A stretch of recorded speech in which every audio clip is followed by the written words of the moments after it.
Autoimmune disease.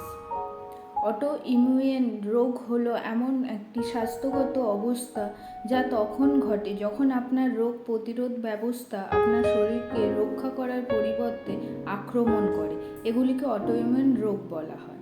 Autoimmune রোগ 100টিরও বেশি রয়েছে। এগুলি আপনার শরীরের প্রায় যে কোনো টিস্যু বা অঙ্গকে প্রভাবিত করে, যেমন জয়েন্ট, পেশি, ত্বক, রক্তনালী, পাচনতন্ত্র, এন্ডোক্রাইন সিস্টেম, স্নায়ুতন্ত্র ইত্যাদি। অটোইমিউন রোগের কারণগুলি হলো কিছু ওষুধ, জেনেটিক সংক্রমণ, এছাড়া আরও ঝুঁকির কারণ হলো ধূমপান, বায়ু দূষণ, বিপজ্জনক রাসায়নিক পদার্থের মতো তাদের সংস্পর্শে আসা, এসব আরও অনেক কারণ আছে। এসব সমস্যা থেকে মুক্তি পেতে আপনারা আসুন আমাদের দ্য ওম ফার্টিলিটি ট্রিটমেন্ট। এখানে 3 থেকে 6 মাসের মধ্যে ন্যাচারাল ট্রিটমেন্টের মাধ্যমে আপনার সমস্যা থেকে আপনি মুক্তি পাবেন।